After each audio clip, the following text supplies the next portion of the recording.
¿Ven lo que estoy compartiendo? Sí, profe. Sí, perfecto. Dame un segundo para agrandar la pantalla.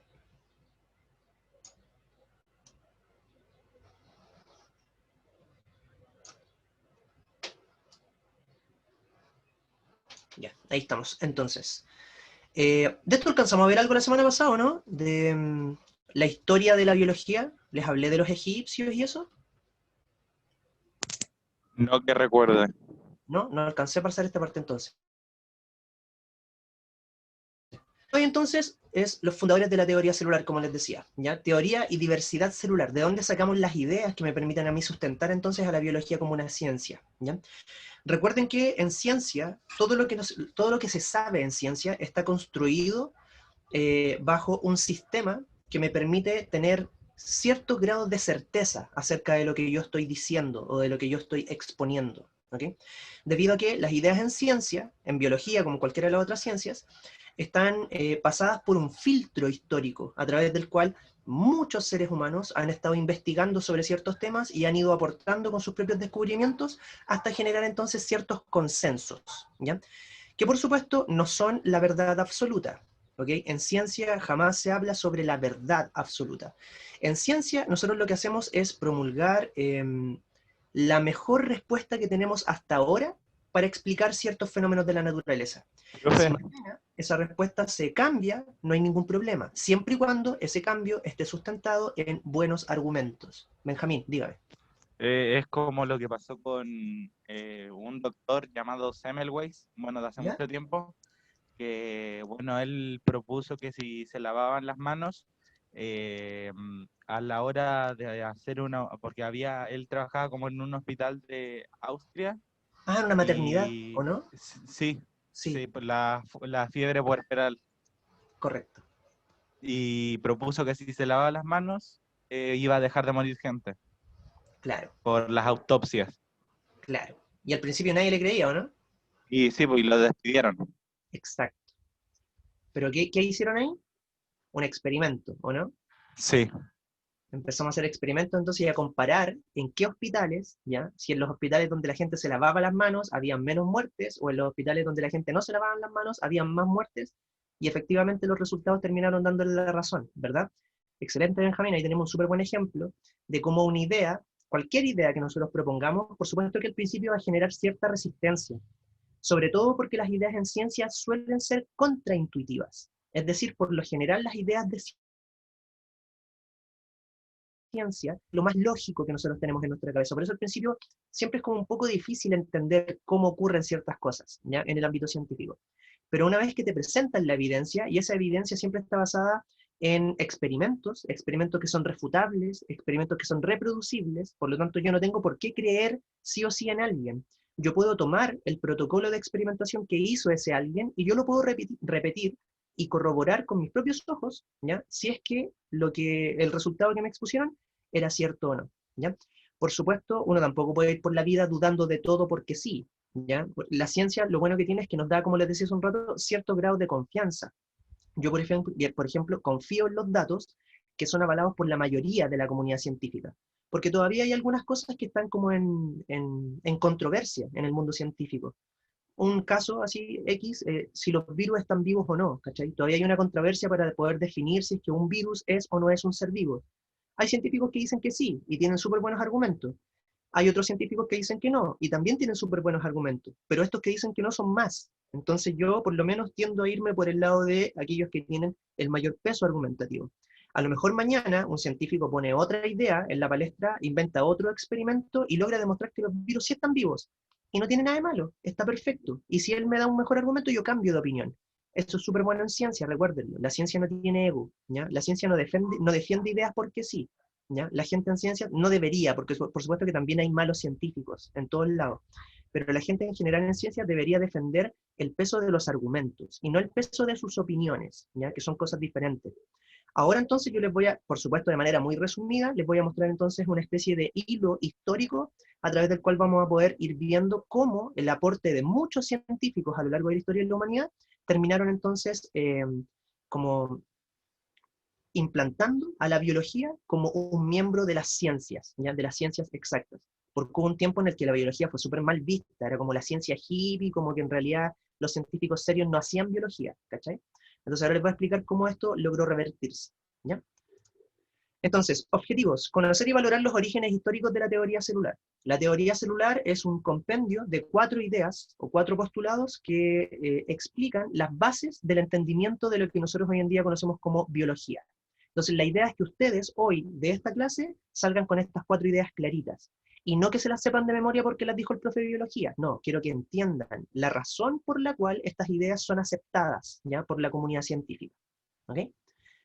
Y por supuesto, si le encuentran alguna falla o tienen alguna duda, plantéenla de inmediato. Esa es la idea, que podamos ir argumentando entonces nuestras desconfianzas, ¿ya? Porque está súper bien ser desconfiado, pero tampoco se trata de ser incrédulo, ¿ya? O sea, hay que confiar en ciertas cosas siempre y cuando estén bien argumentadas y bien fundamentadas, siempre y cuando el por qué esté bien planteado. Si a mí me plantean algo porque sí o porque no, yo suelo ser desconfiado con eso. Si yo tengo que hacer algo, yo pregunto, ¿pero por qué lo tengo que hacer? Porque sí. ¿Ya, cachai? Ahí uno puede tener como ciertas discrepancias, ¿ya? Pero si la argumentación está bien estructurada, uno debería confiar un poco más.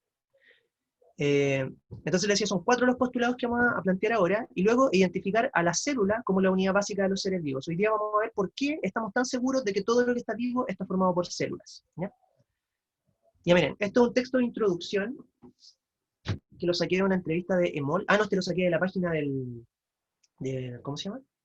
De Codelco, ¿ya? Para explicarles en un breve ejemplo por qué es importante conocer las características de los seres vivos. Porque alguien podría decir, ¿qué fome un científico encerrado todo el día estudiando bacterias en un laboratorio? ¡Qué lata de vida! Resulta que en realidad no es así, ¿ya? Por supuesto que hacer ciencia, como cualquier otra actividad, tiene una parte fome, que es la parte como de la práctica, ¿ya? La gente que toca guitarra no nace tocando guitarra así como de manera armoniosa de inmediato. Involucra días y horas y años de prácticas tediosas y aburridas para llegar a algún momento a tocar una obra bien tocada. Lo mismo pasa con la gente que baila, con la gente que practica algún deporte. En este caso, en ciencia, los conocimientos también se construyen entonces desde lo más pequeño, ¿ya?, a través de pequeños errores, hasta llegar entonces a una conclusión mayor, ¿ya? Entonces, en este caso, nosotros cuando comprendemos cómo funcionan los microorganismos, ¿ya?, podemos dar ciertas aplicaciones, ¿ya?, a la industria, por ejemplo, y que pueden generar un gran impacto positivo en la humanidad. Ese es el final, como la finalidad de la ciencia. Los científicos en general quieren descubrir o quieren conocer cómo se comporta el universo y cómo se comporta el entorno para poder generar aplicaciones de ese conocimiento en términos de tecnología que nos puedan entonces facilitar la vida, que nos puedan permitir vivir un poco, de manera un poco más agradable, de manera un poco más, hasta feliz, si lo quieren plantear en ese sentido, ¿ya? Entonces, miren, aquí me están hablando de un fenómeno que se llama biolixiviación, ¿okay? La lixiviación es un fenómeno es un proceso de purificación de materiales, ¿ya? En la minería se utiliza mucho, y ustedes saben que Chile es un país minero, ¿ya? Para poder yo purificar ciertos tipos de minerales, necesito entonces hacer este proceso de lixiviación. ¿Por qué?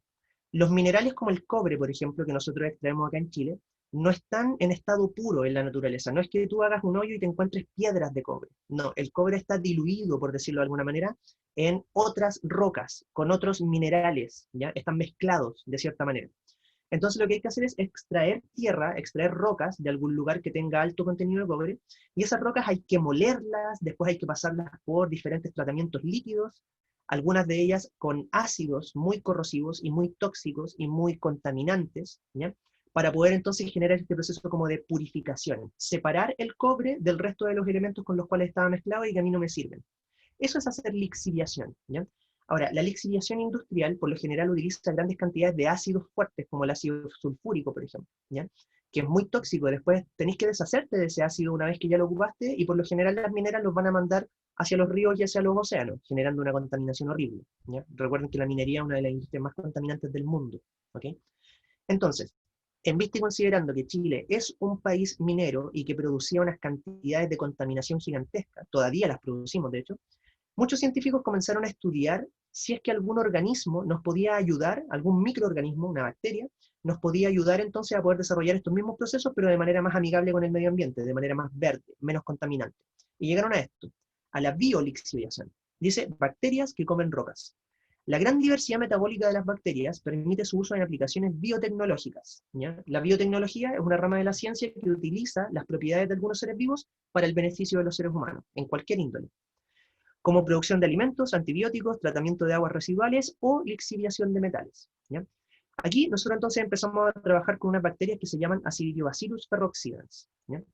El término acidity habla de que viven en ambientes ácidos, son bacterias a las cuales les gusta vivir en ambientes muy ácidos, con pH entre 1,5 y 3,5. Ditio habla de que oxidan compuestos con azufre, que son el principal como material de descarte de la minería del cobre, ¿ya? Por lo general el cobre está asociado a compuestos azufrados y ese azufre hay que sacárselo, ¿ya? Para que quede el cobre puro. Se llaman bacilos porque son bacterias con forma de bastón, como ustedes pueden ver ahí. Esta es una imagen por microfotografía electrónica, pero coloreada por computadora, ¿ya? En general, las imágenes de microscopios electrónicos no dejan imágenes en colores, solamente las dejan en blanco y negro y después por computadora se pueden colorear, ¿ya? Y ferroxidans dice que también pueden oxidar hierro, ¿ya? El nombre de la bacteria entonces me dice que es una bacteria con forma de bacilo, que le gusta vivir en pH ácidos, que oxida compuestos con azufre y también oxida compuestos con hierro, limpiando el cobre entonces, ¿ya?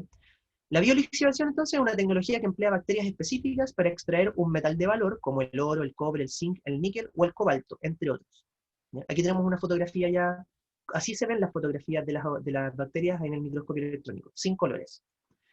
Acidobacillus ferroxidans se alimenta de dos impurezas que hay que extraer del cobre, convirtiéndolas en compuestos fácilmente descartables. El azufre lo convierte en ácido sulfúrico, que después se puede utilizar en otros procesos industriales, no hay que botarlo directamente. Y el hierro, que se transforma en un precipitado, ¿ya? Todo esto se hace en unas piscinas gigantes, donde dejan reposar entonces el polvo molido de roca, y el hierro se va abajo, y el cobre o los compuestos con cobre quedan arriba y son más fáciles de extraer. ¿Cuáles son las ventajas de hacer lixiviación con bacterias en vez de hacerlo solo con ácidos? Menor impacto ambiental, por supuesto, porque ocupamos mucho menos ácido del que se ocupaba normalmente en la industria. Hay un tratamiento de minerales imposibles de tratar por métodos convencionales. A veces las concentraciones de cobre son tan bajas dentro de los materiales que estamos sacando desde la Tierra que simplemente no vale la pena gastar miles de litros de ácido para sacar tan poquito cobre. En cambio, como las Profe, bacterias son gratis, se reproducen solas, podemos hacerlo fácilmente. Dígame, Benjamín. es como que limpia y saca todo lo que es la mena, Claro, separa exacto. la mena del material. Del material más puro, sí. Ahí va alcanzando Ah, ya. grados de pureza cada vez más altos, leyes cada vez más altas, Mm. ¿cachai? Igual hay que decir que el proceso no es tan prolijo como cuando se hace con ácidos, pero por lo menos es un gran avance, ¿cachai? Esto se tiene que seguir perfeccionando, ¿ya? Pero esto es un primer avance por lo menos. Y por último tiene menor costo, obviamente, y eso es lo que más buscan las empresas, porque gastar menos plata. Comprar litros y litros y toneladas de ácido es mucho más caro que estar comprando una cepa bacteriana que después le da un poquito de comida y se reproduce sola. Y tenéis millones de esas bacterias la vez que queráis, ¿ya? Entonces también tiene un menor costo. Aquí tenemos entonces un pequeño ejemplo de cómo el conocimiento de los microorganismos y de las células en general nos pueden ayudar entonces a tener una sobrevida mejor. Cabros, ejemplos Pero, como profe, estos hay muchísimos. eh, Dígame, Bastián. cuando ya usan las bacterias para limpiar el cobre, ¿qué hacen con ellas? ¿Las vuelven a utilizar o se deshacen de ellas y usan unas nuevas? Mira, la verdad no conozco como el detalle, pero me imagino que debe ser muy fácil reutilizarlas, porque como las bacterias son seres vivos, se mantienen alimentándose. Se van muriendo algunas, por supuesto, pero se van produciendo otras. Igual que cualquier ecosistema, entonces, hay un grupo de bacterias que se va muriendo y hay otras que van naciendo. Entonces tú puedes mantener una colonia de bacterias más o menos estable, grande, solo dándoles comida las veces que necesiten, ¿cachai? Entonces no creo que las vayan descartando, yo creo que se las reutilizan. No estoy seguro, pero es lo que más, yo creo que es lo más probable. ¿Ya? Ya, chiquillos, y acá abajo les puse el link entonces de la página donde pueden consultar el reportaje completo donde hablan acerca de la biolixiviación, porque es súper interesante. Hace un tiempo atrás, por ejemplo, no sé dónde dejé mi celular, Motorola patentó una tecnología donde las pantallas de cristal de sus celulares van a estar, ¿cómo decirlo?, amalgamadas, van a estar mezcladas, ¿ya?, con un tipo de bacteria especial que es capaz de regenerar, ¿ya?, cristales. ¿En qué sentido? El vidrio de tu pantalla va a estar formado entonces de un cristal inorgánico, de un cristal que no tiene vida, pero entre medio va a tener pequeñas cantidades de ciertas bacterias, ¿ya? Que cuando entran en contacto con el agua comienzan a fabricar como desecho unos cristales especiales. Entonces, por ejemplo, cuando tu pantalla está íntegra, las bacterias no tienen ninguna función, simplemente están ahí. Y como son tan poquitas, son transparentes, no generan ningún problema visual. Pero si a ti se te cae tu teléfono y tu pantalla se triza, ¿ya? En esas trizaduras va a ingresar agua que está en el ambiente, ¿ya? Agua que está en el aire. Esa agua activa las bacterias que están incluidas dentro del cristal y esas bacterias comienzan a generar pequeños microcristales que van rellenando esa grieta que se generó en tu pantalla, volviéndola a la normalidad. Es como una especie de cicatrización. Así como cuando tú te haces una herida y se te cicatriza, en el futuro, cuando se nos trice la pantalla del celular, vamos a tener que esperar un par de semanas y se va a cicatrizar por sí sola. Una locura, ¿no? Llega a dar miedo eso, es como tener un ser vivo aquí metido en el celular, o sea, en el bolsillo, ¿o no? Esa tecnología, por ejemplo, ya se está utilizando en edificios donde el cemento, el concreto, ¿ya? Con el cual se fabrica el edificio, también tiene mezcladas esporas de bacterias. Entonces también, pues, por ejemplo, si hay un terremoto y se agrieta una parte del edificio, esas bacterias se activan, comienzan a generar estos microcristales y esos cristales empiezan a rellenar la grieta hasta sanarla por completo. Entonces también vamos a tener casas que se autorregeneran. ¿Se acuerdan cuando hablamos de la autopoiesis hace un tiempo atrás? Esto de que los seres vivos se podían autorreconstruir. ¿Se acuerdan de ese concepto, no? Lo vimos como en la primera clase que estuvimos acá, si mal no recuerdo. Sí, profe. ¿Sí? Ya, pues. Entonces ahora podemos aplicar autopoiesis a objetos, ¿cachai? Vamos a tener un celular que va a poder ser autopoiético. O por lo menos su pantalla, ¿cachai? Un edificio que va a poder ser autopoiético. Eso es como hacia allá va el futuro, ¿cachai? Eso es biotecnología. Es utilizar seres vivos para nuestro beneficio, para facilitarnos la vida. ¿Ya? Ya, chicos. Veamos, como les decía yo hace un rato, la biología históricamente siempre ha existido en términos como filosóficos, porque la biología es la ciencia que estudia las preguntas acerca de la vida, y nosotros desde que somos seres humanos, desde que desarrollamos este cerebro pensante, que se puede hacer preguntas acerca de nuestro entorno, siempre nos hemos preguntado acerca de qué es la vida, de dónde venimos, hacia dónde vamos, cuál es el sentido de la vida, todas estas preguntas como profundas, que pueden tener una especie como de aterrizaje en términos científicos, han existido desde siempre, ¿ya? El punto es que para entender qué es la vida en términos biológicos, existe una gran barrera, y esa barrera es que el ser humano no tiene la capacidad de ver las estructuras más pequeñas, vivas, existentes, que son las células, bacterias, protozoos o nuestras propias células. Nosotros somos capaces de ver nuestra mano, ¿cachai? Pero no somos capaces de ver las células que conforman nuestra mano. Solamente podemos ver el todo, pero no las partes. ¿Por qué? Porque hay una cuestión de tamaño, ¿ya? Involucrada acá. Entonces, durante mucho tiempo, todos los estudios en biología se toparon con este gran límite, que es que los biólogos o quienes intentaban aprender sobre biología solamente podían entender a los seres vivos en términos como de macroestructuras. Es decir, si te preguntaban por un ser vivo, y hasta hoy pasa, si yo a ustedes les pregunto por un ser vivo, lo primero que se les va a venir a la cabeza es un animal grande, ¿cachai? Un gato, un perro, una vaca, o un árbol, en ese sentido sí también son seres vivos. Pero casi nadie se acuerda de los microorganismos, ¿cachai? De las bacterias, de los protozoos, de las algas unicelulares, de los hongos unicelulares, que también son seres vivos. Solo que están aquí, están en todos lados, viven en nuestro cuerpo, viven en la superficie de nuestro teclado, viven en nuestra cara, pero son tan pequeños que no los podemos ver. Entonces, esa barrera de no poder conocer el mundo de lo pequeño era la gran piedra de tope que tuvo la biología, ¿ya?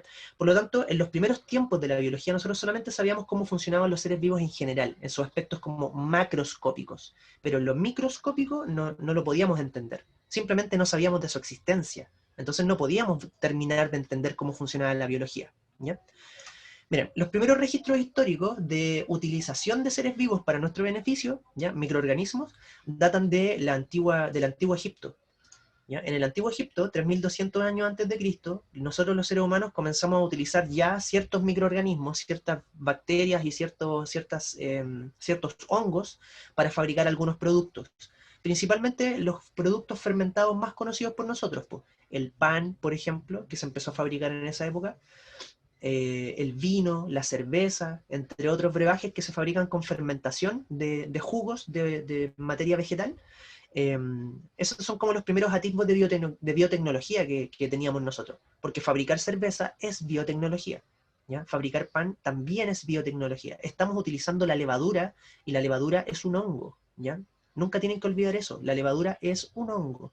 Si ustedes dejan un poco de levadura en un frasquito con agua y azúcar, la levadura se empieza a multiplicar, así empiezan a crecer y crece una masa de levadura, si ustedes le dan el tiempo necesario, ¿ya? Pero cuando la aplicamos a la mezcla de harina con agua, huevo, etcétera, para fabricar pan o un queque o lo que sea, estamos aprovechando ciertas propiedades de esa levadura, pero después cuando la metemos al horno a 200 grados Celsius, la levadura se muere, por supuesto. Ya cumplió con lo que nosotros queríamos, que era como darle cierta textura a nuestra masa, fermentarla un poco.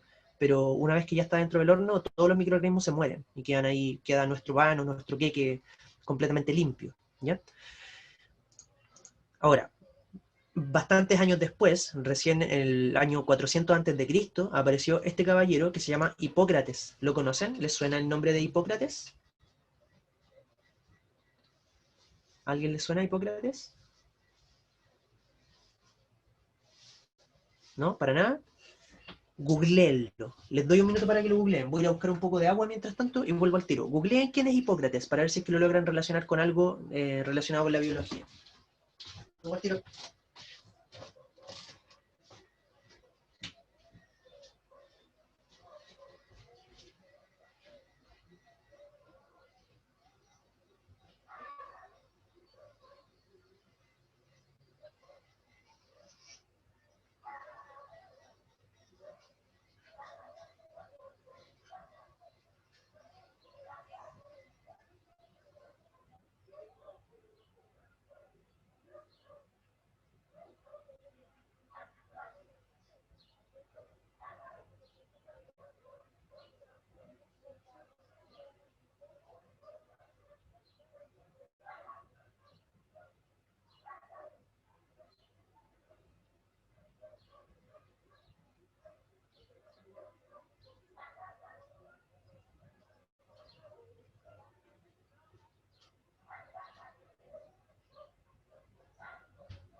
Ya cabres, ¿quién era Hipócrates? ¿Quién me puede decir quién era Hipócrates?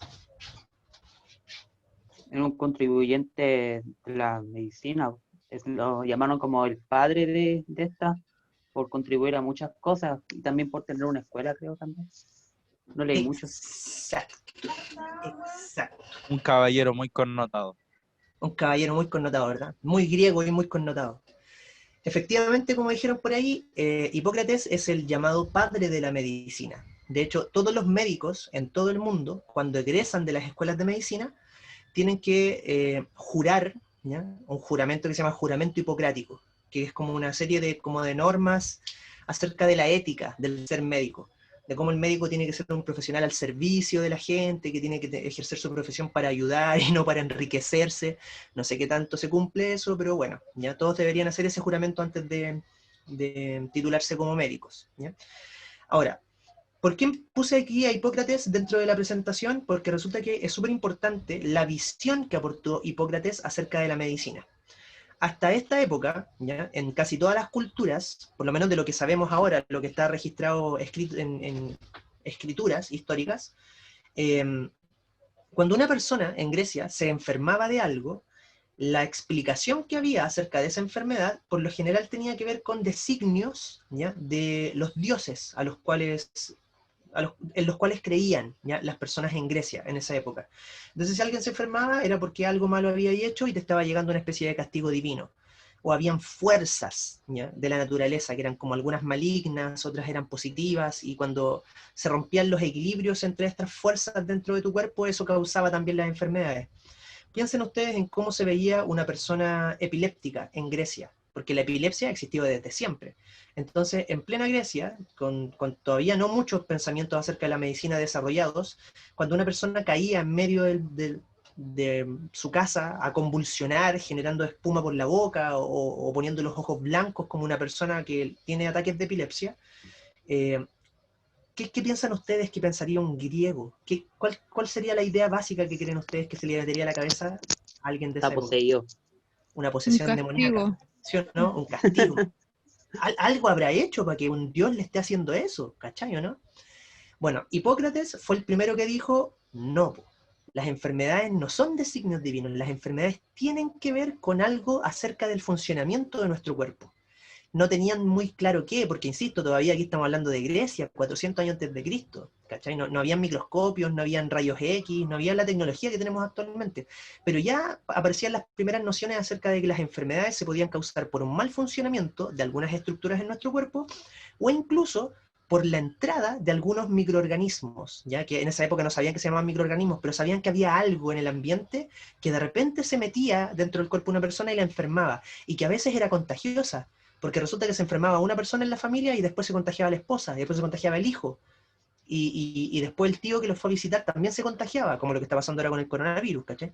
Entonces de ahí sacaron las primeras como deducciones acerca de que no era tanto como un designio divino, sino que habían otros temas involucrados, que no tenían idea, pero no era tan sencillo como que simplemente un dios dijo y se hizo, ¿ya? En términos de la enfermedad, recuerden, estamos hablando del Panteón griego, ¿ya?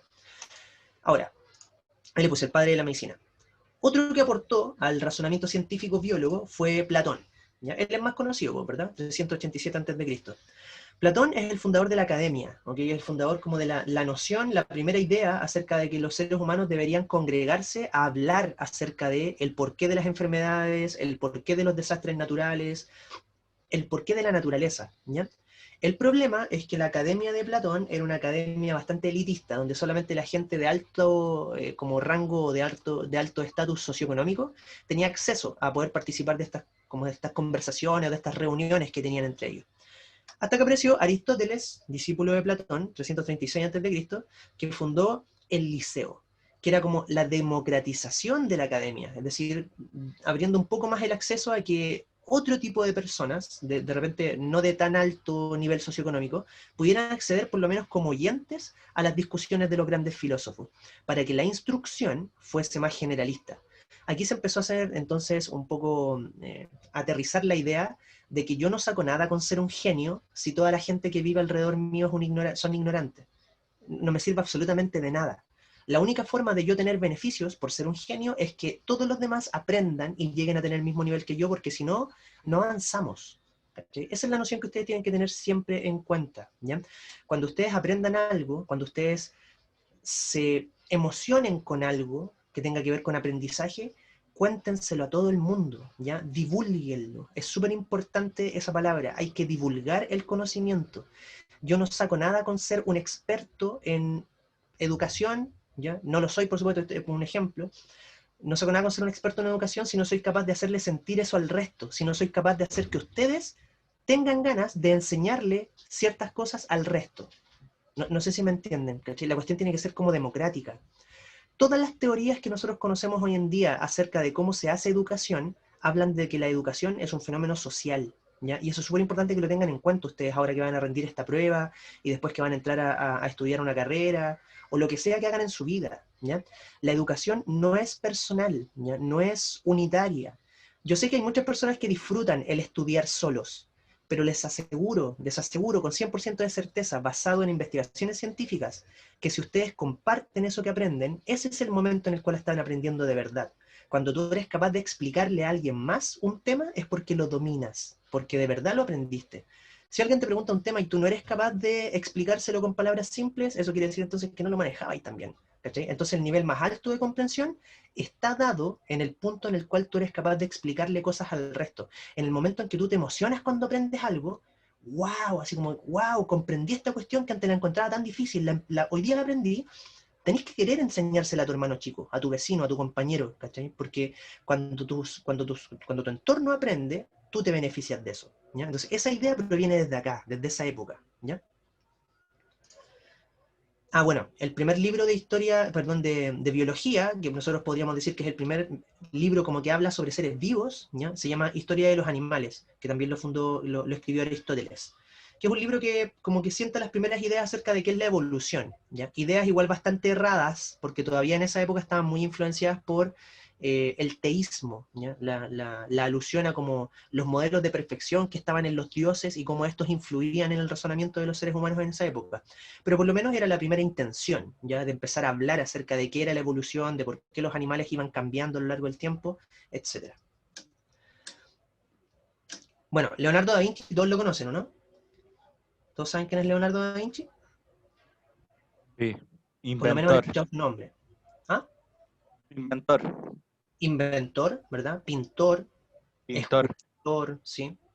Artista en términos generales, ¿verdad? ¿Y qué habrá aportado Leonardo da Vinci a la biología? ¿Por qué lo metí aquí? ¿Alguien sabe? Porque dibujó el cuerpo humano, como eso que usan en la farmacia, una cosa así. Sí, Varias farmacias lo tienen. el hombre de Vitruvio se llama ese. ¿Lo han visto? Ese típico. A ver si lo puse aquí. Sí. No, no lo puse. Pero bueno, ese típico dibujo donde aparece como un círculo con un hombre al medio con 4 brazos y 4 piernas, así como extendido. Ese es el famoso hombre de Vitruvio, que habla acerca de las proporciones simétricas que tiene el cuerpo humano. Y efectivamente, como dijo Benjamín, ese dibujo lo hizo Leonardo da Vinci luego de haber estudiado anatomía. Leonardo da Vinci en algún momento se obsesionó con fabricar robots. Él quería fabricar máquinas que se pudieran mover como nos movemos los seres humanos. Entonces la única forma de entender cómo funciona el cuerpo de un ser humano es empezar a abrir cadáveres. Él se robaba cadáveres en la noche. En esa época, por supuesto, eso era ilegal. Bueno, sigue siendo ilegal robarse cadáveres, obviamente, pero no había otra forma de acceder a un cadáver. Hoy en día existen escuelas de anatomía, donde hay gente que dona sus cuerpos para que puedan estudiar con ellos. Sin embargo, en esa época esto era muy castigado, era muy mal visto que alguien se fuera a meter en un cementerio a robarse un cadáver, ¿cachai? Pero no lo estaba haciendo para entender cómo funcionaba el cuerpo humano para poder después Profe, inventar cosas. Dígame, Bastián. eh, algo más o menos así pasó con el hombre que descubrió la trompa de Falopio, ¿cierto? Ah, no Que sé, tuvo que ¿me haber una puedes mujer decir? para descubrirlo. Ah, ¿Que claro, sí. existía eso? Sí, po, efectivamente. La mayor parte de los descubrimientos en anatomía, todas esas partes del cuerpo que tienen el apellido de alguien, como el caso de las trompas de Falopio, se descubrían de esa manera, ¿ya? Abriendo cadáveres o abriendo cuerpos de algunos enfermos. Muchos médicos, cuando cachaban que un enfermo se iba a morir, decían, ya, si se va a morir igual, aprovechemos. Y empezaban a operar y a mirar cómo eran por dentro mientras todavía estaban vivos. El caballero, esto es súper loco, el caballero que descubrió cómo funcionaba el sistema digestivo, una vez se encontró con una persona que en un accidente se perforó el abdomen y le quedó un hoyo abierto. Entonces, literalmente tú podías mirar adentro de su estómago. Este médico lo adoptó, porque era una persona pobre. Lo adoptó y le pidió, o sea, perdón, le propuso que él lo mantenía, el médico, le daba comida, alojamiento, siempre y cuando lo dejara experimentar, hacer unos experimentos con él. Entonces lo que hacía este tipo, el médico, era que por este agujero que le quedó en el abdomen, a esta persona echaba pedacitos de comida, por ejemplo, pedacitos de carne, los dejaba un tiempo y después los sacaba de nuevo con un hilo, para ver qué le había pasado a esa carne dentro de los jugos gástricos de esta persona. Por supuesto, esta persona terminó muriendo tempranamente por una infección. Si tenía una herida así abierta en el estómago, se te va a infectar en algún momento. Pero, se fijan, gracias a eso logramos saber nosotros cómo funciona el sistema digestivo. Si no, no hay caso, ¿cachai? Hoy en día, por supuesto, tenemos estrategias menos crueles para hacerlo, pero estamos hablando del siglo XVII, siglo XVI, ¿cachai? Entonces, en esa época las herramientas eran bastante menores a las que tenemos ahora, ¿ya? Bueno, otro caballero también famoso en biología, en términos de sus aportes a la anatomía, es Andreas Vesalius. Él es el padre de la anatomía, ¿ya? Él fue el que escribió el primer manual de anatomía, que se llama De Humanitas Corporis Fabrica, ¿ya? Que es un registro dibujado, muy detallado, de todas las estructuras que forman el cuerpo humano. Andreas Vesalius también se robaba cadáveres de los cementerios para poder estudiarlos. ¿Okay? Y por algo también fue muy perseguido en su época. Lo tildaron de brujo, de hereje, lo quisieron matar varias veces. Pero al final terminó aportando a las ciencias igual. ¿Ya? Ya miren, este señor es demasiado importante, así que necesito que aquí pongan mucha atención. ¿Han escuchado hablar de Robert Hooke alguna vez? Él es un personaje crucial en la historia de la biología. ¿Les suena? Por mi parte, no. ¿No? ¿Y el resto? Chiquillos, chiquillas. A mí sí, lo vi a ¿Sí? principio ¿Por nombre? sí. Bacán, bacán, bacán. ¿Y el resto? Chiquillos, chiquillas. Tamara, Sí, yo Ángel, lo Sara. conozco. ¿Sí? ¿Lo pescáis? Por la lámina de corcho siempre lo dicen, ¿no?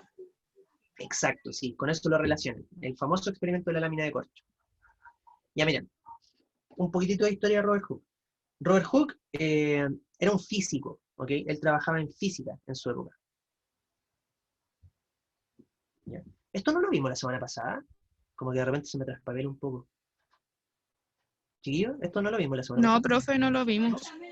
Ya, bueno, gracias, gracias. Robert Hooke entonces era un físico, ¿ya? Él trabajaba en física en su época. Él, durante muchos años, fue el director del Community College de Londres, que es como la escuela de ciencias de la Universidad de, creo que es la de Oxford o Stanford, una de las dos. Ya, pero una de las universidades más prestigiosas de Europa. De hecho, sigue siendo una de las escuelas de ciencia más grandes de la historia, ¿ya? Y él era el director, entonces imagínense, era capísimo, ¿ok? Robert Hooke, además de ser físico, ¿ya? Hay una ley, la ley de elasticidad de los resortes, se llama ley de Hooke, justamente por él. ¿Ya? Eh, el primer termómetro que se inventó, este típico termómetro que nosotros utilizamos como con una gotita de mercurio adentro, que mide la temperatura, ese termómetro lo inventó un señor italiano de apellido Torricelli en conjunto con Robert Hooke. Ellos dos inventaron el primer termómetro. Inventaron el primer submarino. Aparte era artista, dibujaba, era arquitecto. En algún momento Londres se quemó completa en un incendio a mediados del siglo XVII y cuando lo reconstruyeron, casi todos los diseños de la reconstrucción de Londres fueron diseñados por Robert Hooke y por Christopher Wren, que es otro científico de la época. Entonces toda esa arquitectura maravillosa que nosotros podemos ver en Londres o en los documentales sobre Inglaterra, fue diseñada por él. ¿Ok? Ahora, la pregunta es, ¿cómo un físico logró aportar a la biología sin ser biólogo? Porque él hacía de todo menos biología. De hecho, le cargaba la biología. En esa época era súper mal mirada la biología. La biología era como la ciencia de los hippies. Como estos científicos que les gustaba vivir entre medio del bosque, metiendo las manos en el barro y agarrando animalitos. Esos eran los biólogos, pero eso no era muy bien visto en la época. La ciencia era una actividad de caballeros, muy noble. ¿Cachai? Mírenle la pinta a Robert Hooke, ¿cachai? eh, muy como así de gente bien vestida, ¿cachai? Muy docta. En cambio los biólogos eran como, como los hippies, pues, ahí metidos en la tierra, todos embarrados, viviendo en el campo, acampando, etc. Ya, la cosa es que este tipo entonces no era biólogo. Sin embargo, él fabricó el primer microscopio. Ese fue el gran aporte de Robert Hooke. Él fue el primero en estipular entonces un modelo de un microscopio que pues, efectivo. Profe, yo creí que el inventor del microscopio era un oculista. Un oculista, no lo sé, la verdad. Sí, Sí, bueno, eso me dijo mi profe de biología.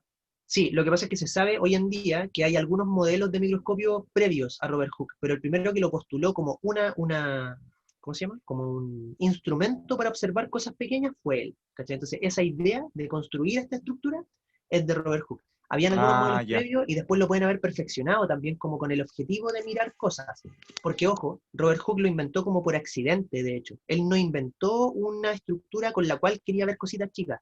Lo que pasa es lo siguiente.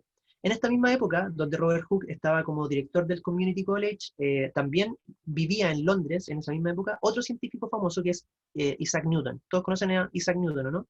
El de la manzana, la gravedad. ¿Sí? ¿Sí? Isaac Newton. Sí. Ya, vale. Isaac Newton entonces era como la competencia de Robert Hooke. Estos dos tipos, los dos eran genios. Robert Hooke era un genio, pero Isaac Newton es como un marciano. Así, ¿no? Yo creo que hay muy pocos seres humanos en la historia que han sido tan inteligentes como Isaac Newton. Isaac Newton en esa época fue cuando descubrió este experimento que se hace con esto. Esto que yo tengo aquí es un prisma. Si ustedes pescan uno de estos prismas y le hacen pasar un haz de luz blanco por acá, por el otro lado salen todos los colores del arco iris. ¿Han visto esa imagen alguna vez o no? Sí, profe. ¿Sí? De cómo la Sí, luz profe. blanca se descompone en los colores del arco iris. Bueno, Isaac Newton fue el que descubrió eso, que fue un gran avance en teoría de la luz, en óptica, ¿cachai? A partir de eso, hoy en día nosotros podemos utilizar el Internet y podemos utilizar todas estas herramientas tecnológicas que tenemos hoy en día a partir de ese pequeño descubrimiento.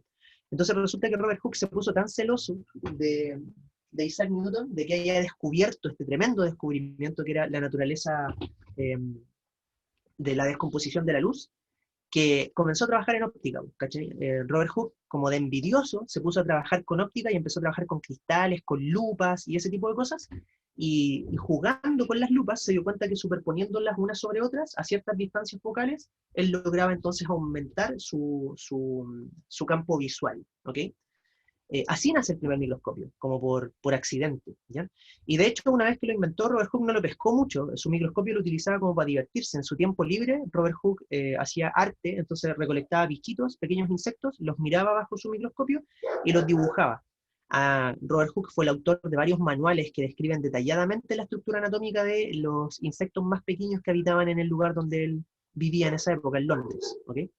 Ahora, nuevamente, casi por accidente, en algún momento Robert Hooke también se encontró con esta muestra que ustedes pueden ver acá, ¿ya? Que es una lámina de corcho, ¿ya? Una pequeña lámina de corcho. Recuerden que el corcho, el mismo corcho que se utiliza para sellar las botellas, es un tipo de madera, es materia vegetal, ¿ya? Que se saca de la corteza de un árbol. ¿Ok? Y resulta que cuando él observó esta lámina de corcho bajo su microscopio, que en realidad es más como una lupa que un microscopio, lo que pasa es que estas células de corcho son más grandes de lo normal, por eso las puedo enfocar bien. Se encontró con esto.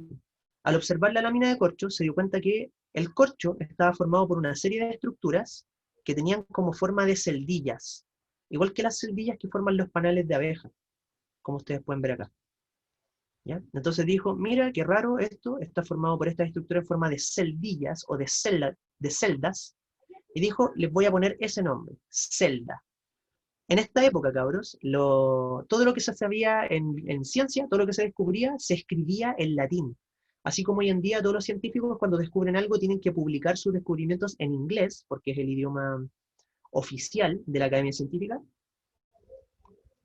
en esa época se publicaba en latín.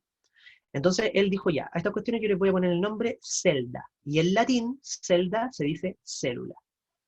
¿Ya? Entonces Robert Hooke fue el encargado de darle por primera vez un nombre a esta unidad que conformaba una estructura viva. Viva entre comillas, ¿ya? Porque aquí pongan mucho ojo. Esto que estamos observando acá, y lo que observó Robert Hooke en su época, bajo el microscopio, era un trozo de corcho. Como yo les dije hace un rato, el corcho es un tipo de madera. ¿Y qué pasa con la madera? ¿La madera está viva o no? ¿La madera que forma la mesa sobre la que ustedes comen está viva? ¿Qué creen ustedes? Que sí, ¿La madera está viva o o no? no. No. A ver. O sea, cuando está en el El árbol, arbolito, sí. sí, po. Ya, allá, mira, ahí hay una cosa especial. Si yo pesco el tronco de un árbol, supongamos que esto es el tronco de un árbol. ¿Ya?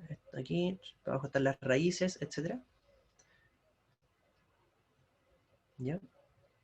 Si esto es el tronco de un árbol, y yo lo corto así, y lo observo desde arriba, ustedes saben que si observo un tronco cortado desde arriba, se le ven como una serie de círculos concéntricos que determinan la edad de ese árbol.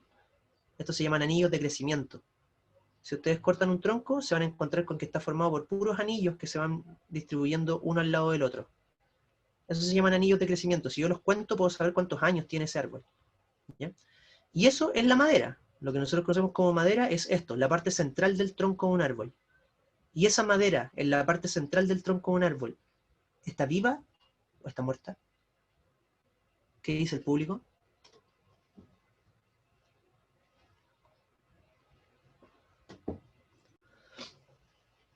¿Qué creen ¿Ambas, ustedes? por así decirlo, o no?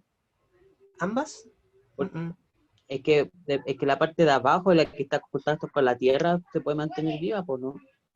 Porque yo he visto que hay troncos de árboles que están cortados y le salen plantitas y cosas así. ¿Les salen ramas? Sí, pues, ¿verdad? Eso es verdad. Ya miren, les respondo. Primero, la madera que ustedes utilizan como para fabricar utensilios en su casa está muerta, ¿ya? Es materia muerta. Ojo con eso. ¿Y por qué es materia muerta? Porque esa madera se extrae desde la zona central de los troncos de los árboles. Y esto también está muerto, ¿ya? La parte del medio del tronco del árbol, a lo largo de todo el tronco, es materia muerta. ¿Por qué? Cuando yo observo una célula vegetal, ¿ya? Al microscopio, me voy a dar cuenta que esa célula vegetal está formada por una célula, por supuesto, que tiene una membrana, aquí la estoy dibujando de color verde, y sobre esa célula vegetal, bueno, acá adentro está el núcleo, el ADN, etcétera, todo lo que tiene una célula, ¿ya? Y además de tener esta membrana, que yo dibujé con color verde, las células vegetales tienen una estructura que las recubre y que se llama pared celular. Esta pared celular está hecha de un material especial, que ya lo vamos a ver más adelante, que se llama celulosa, ¿ya? Entonces, ¿qué pasa? Cuando una célula vegetal está viva, ¿ya? Se puede ver la pared celular y en el interior está encerrada, por decirlo así, la célula vegetal. Esta célula se puede reproducir, puede crecer, puede achicarse, puede producir ciertas cosas, etc. Ahora, cuando esta célula se muere, ojo con eso, cuando se muere la célula vegetal, solo se muere la célula, lo verde, pero la pared de color café se queda ahí, porque no es materia viva, está hecho de esta sustancia que se llama celulosa, que es una estructura rígida, es una pared protectora. Entonces, cuando Robert Hooke observó esta lámina de corcho, él en realidad no vio células, él vio esqueletos de células vegetales. Estas líneas cafés que ustedes están viendo acá son solamente paredes celulares de células vegetales que estuvieron vivas en algún momento, pero que ya se murieron. Acá al medio, en el espacio negro que hay al medio, en algún momento sí hubo una célula, pero ya no, porque se murió y se descompuso, ¿ya? Lo único que quedó entonces fue la corteza, esta corteza entonces que se llama pared celular. Lo mismo pasa entonces con la madera de un árbol. Si nosotros tomamos cualquier muestra de acá de la parte del medio del tronco de un árbol, todo esto está muerto. Son puras cortezas de células que se murieron hace un tiempo atrás. La parte viva, ojo con esto, la parte viva del tronco de un árbol es la corteza. Solamente la corteza está viva. La parte que va por acá afuera, esta que suele ser como rugosa, muy arrugada, que envuelve al árbol por fuera, esa es la parte que está viva. Profe, Dígame. Cuéntame. ¿qué rol cumple la savia dentro de un árbol? La savia vendría siendo como la sangre del árbol. Así como nuestra sangre sirve para transportar cosas de un lugar a otro, la savia del árbol sirve para transportar también nutrientes, algunas hormonas vegetales, todo lo que necesite transportar el árbol desde la raíz hasta la hoja, hasta la última hoja de arriba, lo hace a través de la savia. Y esa savia que menciona el Benjamín viaja por acá, viaja por la corteza. Si yo tomo una muestra de tejido de la corteza de un árbol y la miro al microscopio, no voy a ver algo como esto. Yo voy a ver células muy organizadas, ¿ya? En una forma como bien particular, y está todo lleno de tubitos que sirven para llevar savia, agua con sales minerales y nutrientes, desde arriba hacia abajo y desde abajo hacia arriba, constantemente, como un sistema circulatorio. Entonces, por ejemplo, si ustedes un día agarran un árbol y le sacan una franja de corteza, así, a lo largo de todo el árbol, se corta entonces el mecanismo de transporte desde abajo hacia arriba, por lo tanto el árbol se va a morir. La corteza es la parte más importante del tronco de un árbol.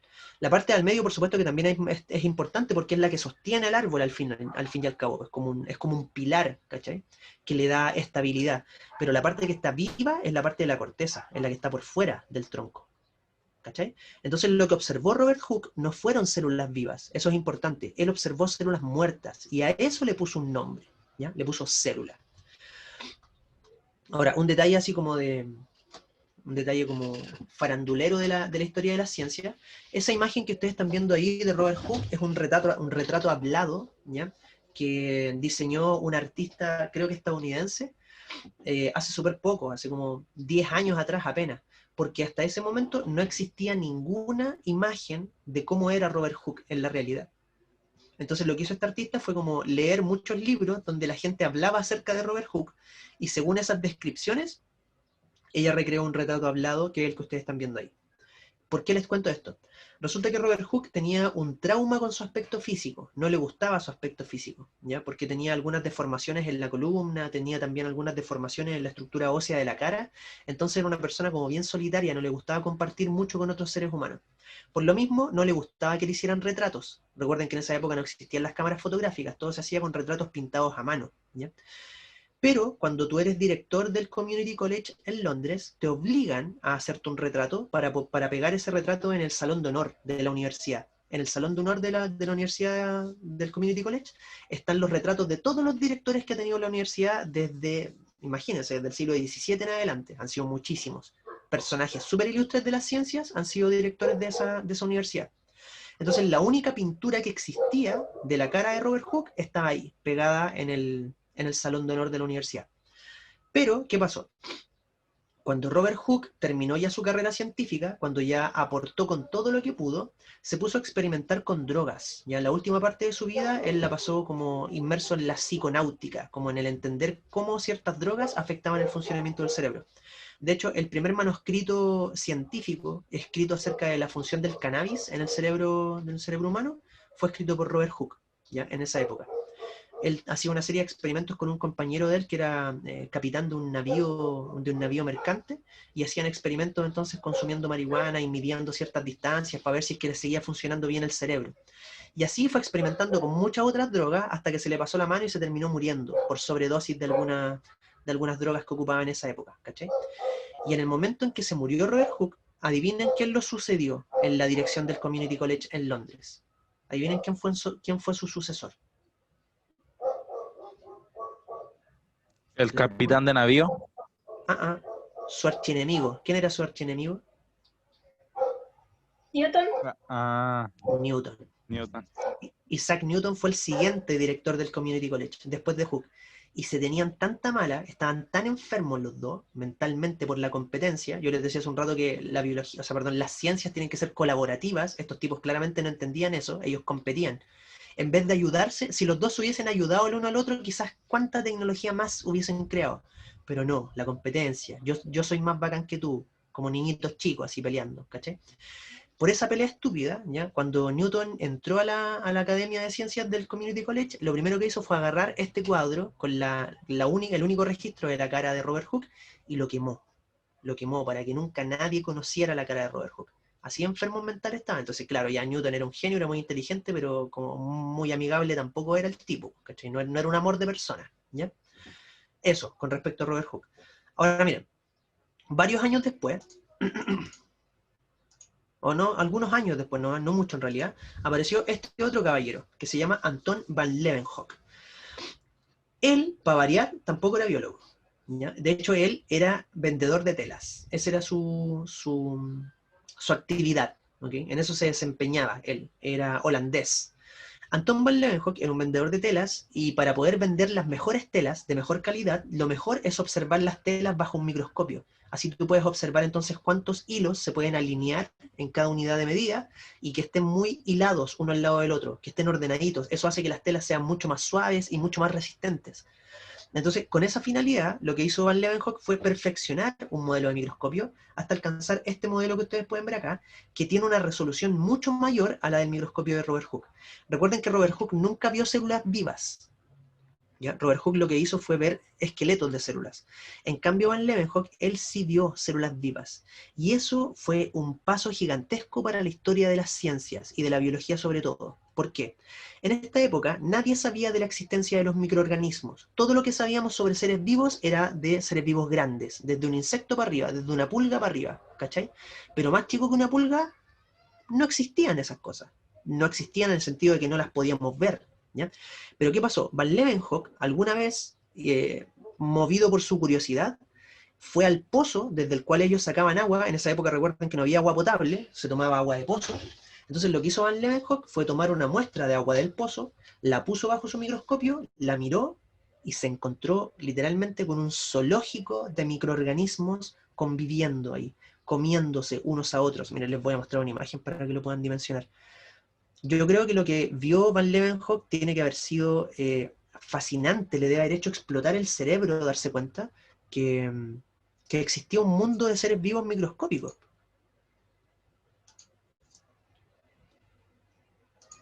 Denme un segundo.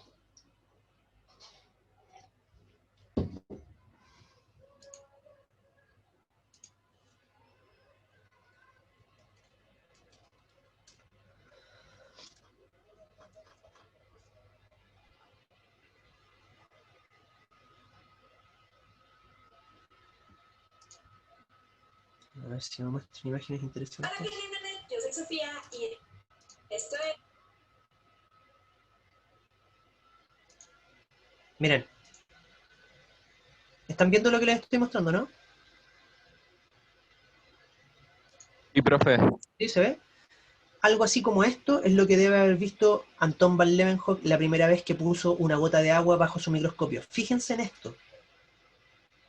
son seres vivos, ¿ok? Son organismos unicelulares tan pequeños que no los logro observar a simple vista, pero al observar bajo un microscopio me doy cuenta que esa agua que yo consumo todos los días está llena de estos. Está llena de estos microorganismos que se mueven, se comen unos a otros, ¿ya? Es literalmente es ver un zoológico, es ver un zoológico en una gota de agua, ¿cachai? Entonces, esa cuestión debe haber sido pero una locura en esa época, sin tener idea de cómo funcionaban los microorganismos, cómo funcionaba la vida en general, haberse encontrado entonces con este tipo de cosas flotando en el agua que tomaba y todas las mañanas. Recuerden que él sacó esa muestra del pozo desde el cual él tomaba agua, en el agua con la cual él se bañaba, se dio cuenta de toda esta cuestión, ¿ya?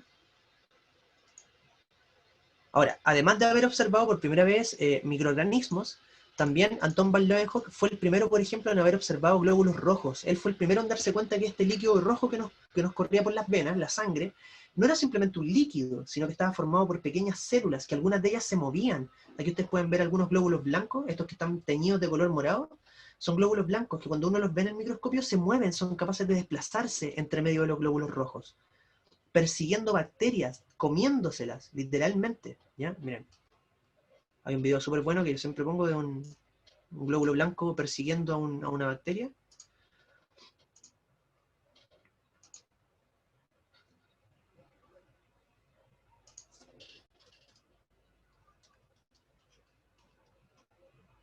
Ah, hay una con Linkin Park de fondo.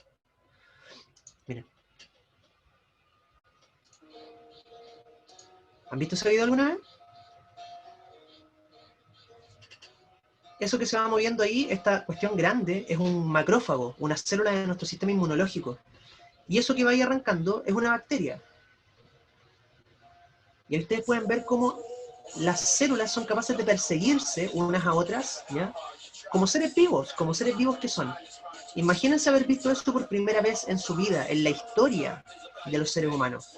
Insisto, debe haber sido un momento así como, ¿cachai? Darse cuenta que existía vida más chica de lo que nosotros podíamos observar. Aquí, por supuesto, en algún momento, igual el glóbulo blanco el macrófago, va a terminar atrapando a la bacteria y se la va a comer. Miren. Ahí. Fíjense, ahí la va a envolver.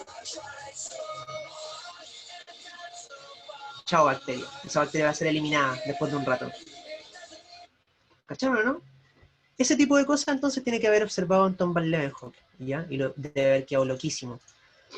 Aquí también fue la primera vez que se dieron cuenta que el líquido seminal reproductor masculino, estaba lleno de unas células pequeñas que tenían estas colitas, ¿ya? Que es el flagelo, y aquí se descubrió la presencia de los espermatozoides. Fue tan importante esto, cabros, que aquí recuerden que estamos en medio del siglo XVII, no teníamos idea de nada y por lo tanto los avances en medicina eran prácticamente nulos. En esta época la gente todavía comentaba esas historias de que, por ejemplo, las guaguas las traía una cigüeña. ¿Han escuchado esa historia alguna vez o no? La historia de la cigüeña. Una historia como famosa en Sí, Europa. la clásica. La clásica historia europea de que la guagua es traída por una cigüeña que la trae de no sé qué país, se la lleva a las parejas, etc. Porque claro, aparte estaba en una época dominada por la censura, entonces no se podía hablar de sexo porque era como mal visto, ¿cachai? Menos se podía hablar de reproducción. En esta época recién se descubrió que existían células masculinas que ingresaban al cuerpo femenino y generaban algún fenómeno. Aquí se empezaron a generar las primeras hipótesis acerca de cómo ocurría la fecundación, y de hecho eran hipótesis bien machistas. Las primeras hipótesis decían que la célula reproductiva masculina, el espermatozoide, en la cabeza, llevaba a un ser humano completo, pequeñito, y que el cuerpo femenino era como una especie de tierra fértil, donde el hombre ponía su semilla y ahí entonces empezaba a desarrollarse el humano. Entonces, bajo esa concepción, el hijo era como parte del padre nomás. El padre era el importante, el que ponía la semilla. La madre era solamente una cuidadora, ¿cachai? Hoy en día, claramente, eso sabemos que es mentira. Pues nosotros somos fruto de la mitad de la carga genética de nuestra madre y de la mitad de la carga genética de nuestro padre. No somos una copia de nuestro papá, ¿cachai? Somos una mezcla del ADN materno y del paterno. Por supuesto, crecemos dentro del cuerpo de nuestra mamá, pero porque la evolución lo desarrolló de esa manera, ¿cachai? Y eso es completamente aleatorio. Recuerden que hay especies donde es el macho el que cuida a las crías dentro de su cuerpo, a diferencia de lo que hacemos nosotros y la mayoría de los seres vivos, con reproducción sexual. Otra cosa importante. Los caballitos de mar. Como los caballitos de mar, correcto. Otra cosa importante con respecto a esto, si ustedes buscan información acerca de cómo funcionaban los médicos en la Edad Media, ¿ya? Se van a encontrar con que los médicos eran sumamente cochinos en la Edad Media, no tenían, porque como decíamos un rato, no tenían conocimiento acerca de la función de los microorganismos. Por lo tanto, operaban a una persona con un cuchillo, después dejaban ese cuchillo ahí encima, lleno de sangre y de restos de una persona, y si al otro día tenían que operar de nuevo, ¿por qué voy a tener que lavar este cuchillo si yo no tengo idea que existen las bacterias? Po? Yo no tengo idea que las enfermedades se pueden transmitir por la suciedad. Entonces, nada, no lo pienso lavar. Y operaban con ese mismo cuchillo. No se lavaban ni las manos, po, como dijeron hace un rato atrás. Entonces, si ni siquiera lavaban los implementos y tampoco se lavaban las manos, ahí uno puede entender por qué la esperanza de vida de los humanos en esa época no superaba los 35 años. ¿Cachai? De hecho, creo que se cuenta desde que Da Vinci, cuando murió, le intentaron quitar los zapatos para enterrarlo y que le salió con pielito, porque nunca se los quitaba. Con piel y todo, claro. Puede ser, pues, sí, es muy frecuente. En esa época se vivía de una manera muy, muy antihigiénica, ¿cachai? En comparación a cómo vivimos nosotros ahora, que tenemos acceso a lavarnos las manos a cada rato, tenemos acceso a agua potable, llaves por todos lados, ¿cachai? En esa época no teníamos idea de nada, entonces nadie se cuidaba, la gente se moría, pero a cada rato, ¿cachai? De cada dos mujeres que quedan, de cada dos mujeres que quedaban embarazadas, una se moría en el desarrollo del embarazo. De cada dos niños que nacían, uno se moría antes de una semana. De cada dos mujeres que parían, una se moría durante el parto. Las tasas de mortalidad eran gigantescas, ¿cachai? Profe, Gigantescas. Dígame. de hecho en ese tiempo, bueno, sacaron la cuenta y dijeron que cada 200 mujeres embarazadas, una se moría por la fiebre puerperal y porque en ese tiempo estaba la sala de parto y la sala de autopsia Claro, en el mismo lugar. en el mismo lugar. Y Imagínate. después dieron con que las mujeres tenían más esperanza de vida pariendo en su misma casa que en un hospital. En un hospital, exacto. Imagínate, todo eso por desconocimiento, porque no nos habíamos dado cuenta que el mundo no está lleno solo de seres vivos grandes, sino que también está lleno de seres vivos chicos. Nuestras manos están llenas de bacterias. El aire que respiramos, cada vez que ustedes inhalan, se tragan millones y millones de esporas de hongos, de esporas de bacterias, de restos de piel muerta, ácaros. Está lleno, el mundo está lleno de seres vivos, ¿ya? Y no todos son visibles. Algunos son tan pequeños que no los logramos ver, pero eso no significa que no existan. Están ahí, ¿cachai? Están aquí, en todos lados, ¿ya? Y lo podemos comprobar de manera muy sencilla. El otro día había un experimento súper bacán, porque para poder sacar cultivos bacterianos en laboratorio se utilizan unas placas con una jalea que se llama agar-agar, ¿cachai? Y ahí tú puedes hacer experimentos, por ejemplo, viendo qué tan sucio está mi lápiz. Entonces yo agarro mi lápiz, lo paso por esa placa, después esa placa la pongo en un lugar fresco, con cierta temperatura, y si crecen bacterias es porque mi lápiz está contaminado. Eso mismo se puede hacer con un pan de molde, ¿cachai? El otro día un experimento donde agarraban dos panes de molde, cuando tú recién sacas el pan de molde de la bolsita, viene esterilizado, porque ese pan lo hornearon a alta temperatura y en el momento en que lo meten dentro de la bolsa le tiran un chorro de aire caliente que mata a todos los microorganismos y después lo cierran. Entonces el pan de molde recién sacado de la bolsa está limpio, estéril. Entonces había un experimento donde agarrabais un pan de molde, lo poníais en una superficie y le poníais la mano encima sin habértela lavado. Por ejemplo, después de un día completo de andar trabajando, hacer tus cosas, le poníais tu mano encima del pan, así, una vez, y después lo metíais dentro de una bolsa Ziploc. Y lo metíais en un lugar oscuro donde estuviera una temperatura más o menos estable. Después te lavabais las manos súper bien, con todas las recomendaciones que han dado en esta época por lo del coronavirus, te laváis bien las manos, agarráis otra hogaza de pan, la tocáis con las manos recién lavadas, lo pones dentro de la bolsita, la cierras y la pones en el mismo lugar oscuro a la misma temperatura. Después vais a la semana después, o a los 10 días, sacáis las dos bolsas y el pan que tocaste con las manos limpias, con suerte va a tener algunas manchitas de hongos en la superficie.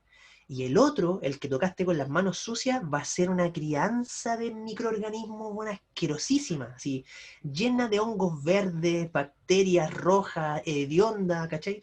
Ahí tú puedes corroborar que de verdad nuestras manos portan microorganismos y cuando nos lavamos las manos eliminamos parte de esos microorganismos. No todos, por supuesto, pero muchos de ellos, ¿cachai? Entonces, eso es un conocimiento importantísimo que se empezó a generar a partir de esto, a partir de estas primeras observaciones, ¿ya? Chiquillos, ¿cómo vamos hasta aquí? ¿Alguna duda? ¿Les va quedando más o menos claro los aportes de Robert Hooke y de Anton van Leeuwenhoek? No es necesario que se aprendan sus nombres de memoria, por supuesto, pero es para que ustedes conozcan que cada uno de estos seres humanos fue aportando con algunas ideas pequeñas a una idea mucho más grande que es la que tenemos hoy en día nosotros y que conocemos como biología. ¿Ya? ¿Ninguna duda hasta acá? ¿Cabros y cabras? No, profe. ¿No? ¿Seguros todos? Ya. Continuemos entonces. Ya, bacán. Miren, una cuestión súper importante. Si se fijan, aquí, en el momento en que Van Leeuwenhoek nos abrió los ojos al mundo del microcosmos, al mundo de las cosas pequeñas y que son las que nos permiten entender biología, uno esperaría que a partir de este descubrimiento, los estudios en biología y en ciencia deberían haberse disparado. ¿Cachai? Deberíamos haber aprendido muchísimo, muchísimo de ciencias en esa época a partir de este descubrimiento, de este conocimiento. Sin embargo, pasó todo lo contrario. ¿Ya? Entramos en una época en la cual la ciencia en general no tuvo muchos avances debido a algunas cuestiones dogmáticas que se daban en la época. ¿Ya?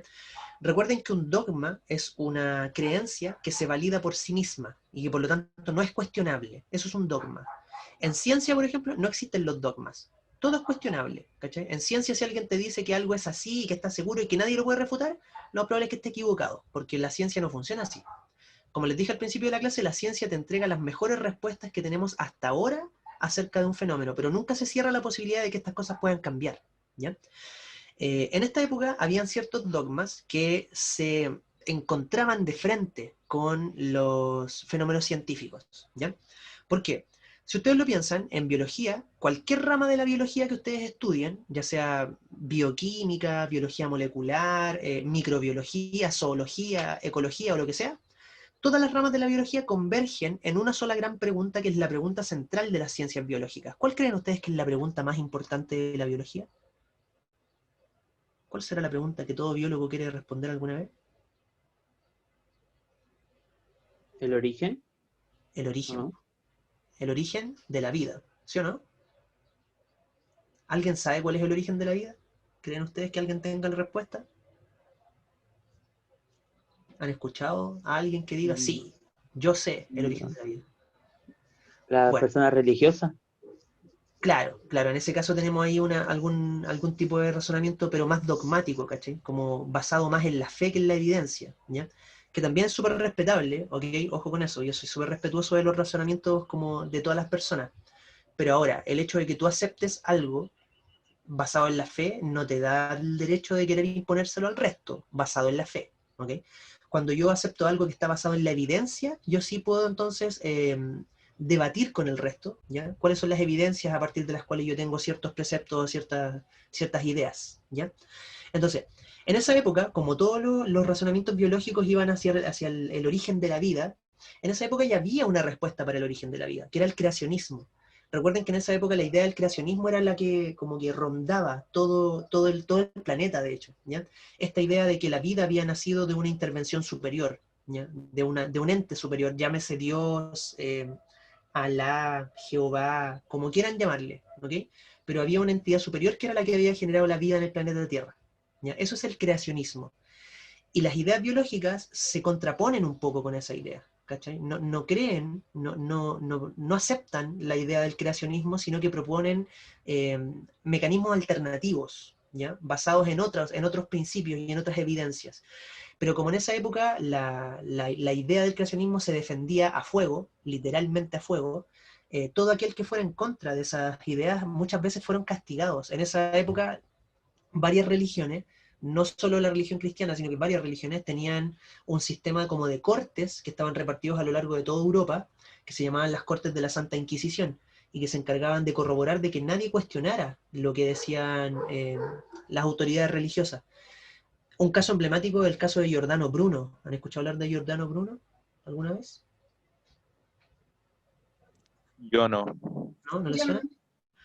Giordano Bruno era un religioso, pero que en algún momento se le ocurrió pensar que la Tierra no era el único planeta habitado en el universo. El primero, hasta esa época la gente pensaba que el sistema solar era como todo lo que había, ¿cachai? Y además se pensaba que la Tierra era el centro del sistema solar y que el Sol giraba alrededor de la Tierra. Ese era el razonamiento que se tenía en esa época. Giordano Bruno fue de los primeros que se atrevió a decir que él creía que no, que en realidad el Sol estaba al medio del sistema y que el planeta Tierra era solo otro planeta que estaba girando alrededor, ¿cachai? Y además se atrevió a decir que como las otras estrellas probablemente eran otros soles, probablemente también tuvieran su propio sistema de planetas, cosa que ahora sabemos que es súper frecuente. La mayoría de las estrellas que nosotros vemos en el firmamento tienen un sistema planetario girando alrededor. Por lo tanto, él dispuso o supuso que también podían existir otros planetas habitados.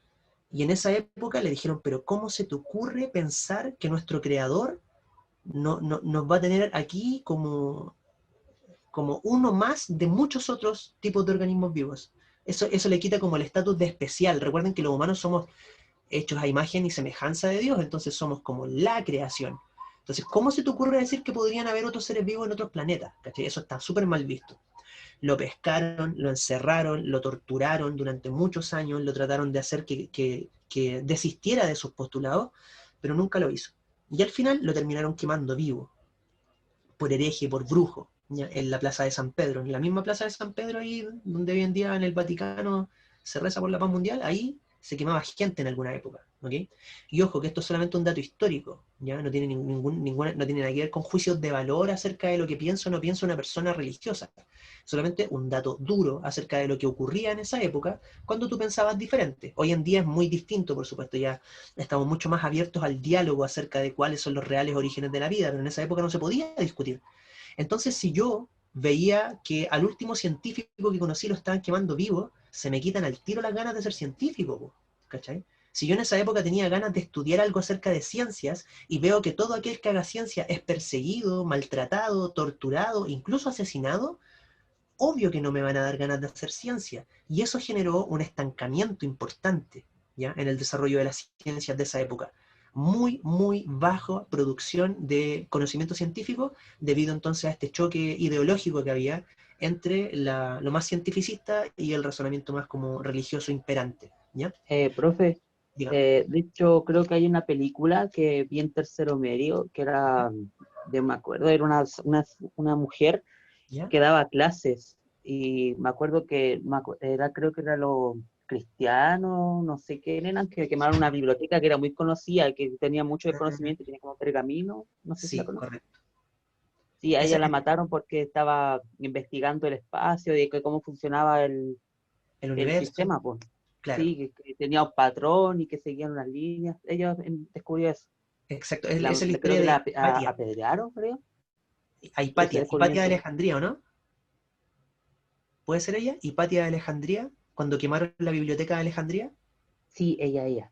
Ella, sí, pues esa historia es bastante fascinante también porque, claro, justamente Hipatia era una de las más grandes científicas de las cuales se tiene conocimiento, porque deben haber habido muchas más, pero todo el conocimiento que estaba escrito hasta esa época en la gran biblioteca de Alejandría fue quemada por hordas se dice, ya la verdad y el dato histórico lo desconozco si es 100% real, pero lo que he escuchado es que fueron hordas de cristianos que estaban en contra del avance científico y que quemaron la biblioteca de Alejandría y a Hipatia, que era la directora de la biblioteca, la mataron, la desollaron viva, de hecho.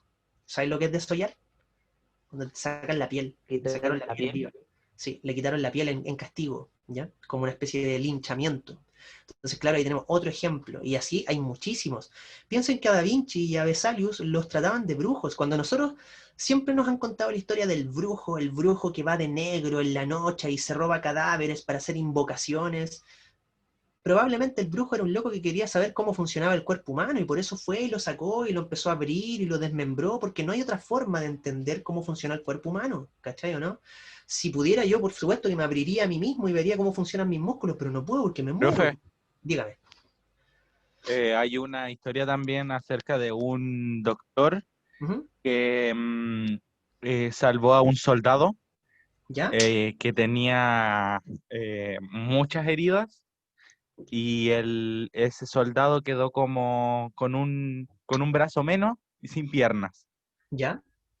Pero este soldado era muy bueno para el ajedrez y creo que este doctor llegó a como hacer, no sé cómo llegó a estar con Da Vinci Y ¿Ya? Da Vinci también pudo aprovechar de hacer como un autómata. Y este autómata era el primer autómata que jugó ajedrez. Y viajaba así por toda Guau. Europa. Porque este soldado era rebelde. O sea ¿Ya? que lo podían matar. Ah, ya entiendo. Wow, no cachaba esa historia, la voy a buscar. Sí, pues yo cachaba que Da Vinci había trabajado en los primeros sistemas de automatización. De hecho, el primer robot del que se tiene como conocimiento fue fabricado por Da Vinci, que es un robot súper básico, no se imaginen así como un androide. Era una armadura metálica, que tenía cierto sistema como de poleas, de cuerdas, amarradas en las mismas posiciones en las cuales hay algunos músculos de nuestro cuerpo. Entonces, tirando esas poleas, la armadura podía imitar ciertos movimientos, pararse, sentarse, arrodillarse, levantar la mano, saludar, ¿cachai? Ese tipo de movimientos se podían imitar. Que al final es como una marioneta grande, pero basada en cómo de verdad funcionaba el cuerpo humano. Si no supiéramos cómo funciona, jamás podríamos haber hecho eso. O sea, no nosotros, sino que Da Vinci en esa época. Así que voy a investigar también esa historia. Pero insisto, hay un montón de historias así que nosotros podemos encontrar acerca de los conflictos que se daban entre el mundo del dogmatismo y el mundo de la ciencia. ¿Ya? Ahora, afortunadamente, con el paso del tiempo esto fue bajando, ¿ya? A medida que fuimos avanzando, entonces se fue persiguiendo cada vez menos a los científicos, ¿ya? Hoy en día, de hecho, todavía se les persigue a los científicos. El caso emblemático es lo que ocurrió en China con este primer caballero científico que advirtió sobre los efectos del coronavirus y lo metieron preso en China, y todavía está preso, de hecho, ¿cachai? Todavía se hace entonces esto, pero por lo menos ya no te mataban en la plaza pública, ¿cachai? No, no te cuelgan frente a la gente, ya ese nivel de barbarie lo superamos. Ahora, con el paso del tiempo, los microscopios por supuesto que fueron mejorando, ¿ok? Teníamos unos microscopios al principio que eran muy malos, y después empezamos a mejorar un poco la calidad de los microscopios. En 1838, este caballero que ustedes pueden ver aquí, se pasó durante años, durante muchísimos años, observando cientos de miles de muestras de tejido vegetal. Me molesta el reflejo de mi cuadro. Ahí sí. ¿Ya? Se pasó observando muestras de tejido vegetal. Él se llama Matthias Schleiden, era un botánico alemán.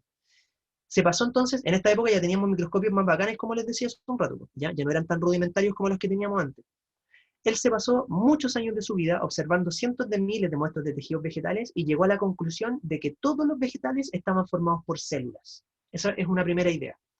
Ahora, él tenía un compañero de universidad que se llamaba Theodor Schwann, ¿ya? Theodor Schwann era compañero de universidad de Matthias Schleiden, pero Theodor Schwann era zoólogo, él le gustaba estudiar animales. Y también se pasó muchos años de su vida estudiando cientos de miles de muestras de tejido animal, llegando a la conclusión de que todos los animales estaban formados por células. Ellos dos en conjunto, entonces, postularon la primera idea de la teoría celular, que es la primera idea que yo quiero que se lleven claro hoy día, ¿ya? Y que está corroborada gracias a estos estudios. Hasta ahora nosotros no hemos encontrado ni un solo ser vivo en el planeta Tierra que no esté formado por células, ¿ya? El primer postulado de la teoría celular entonces dice que la célula es la unidad estructural de la vida. Es decir, todo lo que está vivo está formado por células. No conocemos nada vivo que tenga alguna estructura distinta a lo que nosotros conocemos hoy en día como célula. La célula es la unidad mínima de la vida. Ese es el primer postulado de la teoría celular. Y lo postularon estos dos caballeros gracias a los conocimientos que se fueron acumulando en la historia anterior. ¿Se entendió, no? Chicos, chicas, ¿se entendió la idea? Sí, se entendió. Sí, profe. Ya, Sí, perfecto. profe. Entonces, con esa idea nos vamos a quedar hoy día, ¿ya? Primer postulado de la teoría celular, todo lo que está vivo está formado por células, ¿ya? La célula es la unidad estructural de la vida. La próxima semana, entonces, vamos a ver el segundo, el tercer y el cuarto postulado de la teoría celular con la explicación histórica correspondiente para que después ya nos podamos lanzar de lleno a estudiar biología y no tengan que creerme a mí, sino que le crean a ellos, a todos estos personajes que a lo largo de la historia aportaron con mucho, mucho sudor y mucho sacrificio las ideas que nos permiten hoy en día decir, sí, así de seguro, sí, todo lo que está vivo está formado por células. ¿Ok? Eso por cabros. ¿Alguna duda al cierre? ¿Alguna consulta? ¿Algún comentario? ¿No? ¿Nada? ¿Todo bien? Sí, profe. Todo claro. Ya cabros, perfecto entonces. Lo dejamos hasta aquí entonces por hoy día y la próxima semana retomamos desde aquí y seguimos entonces con la teoría celular. ¿Ya? Cuídense mucho, estudien mucho, por favor, ya repasen esta materia, vayan leyendo, métanse a internet, ocupen su tiempo libre en ver documentales, ya vean canales educativos, busquen divulgación científica en YouTube, traten de empezar a optimizar sus tiempos, por lo menos por ahora, aléjense un poquitito de las redes sociales y traten de meterle más oído a quienes puedan ayudarles en la educación, ya en aprender cosas nuevas para que lo puedan aplicar en la PSU, en la prueba de transición, ¿ok? Eso, chiquillos, cuídense, ya, que les vaya muy bien y nos vemos la próxima semana. Nos vemos, profe. Gracias, Chaito. profe, Chao, que esté profe. bien. De nada, cuídense mucho, chao.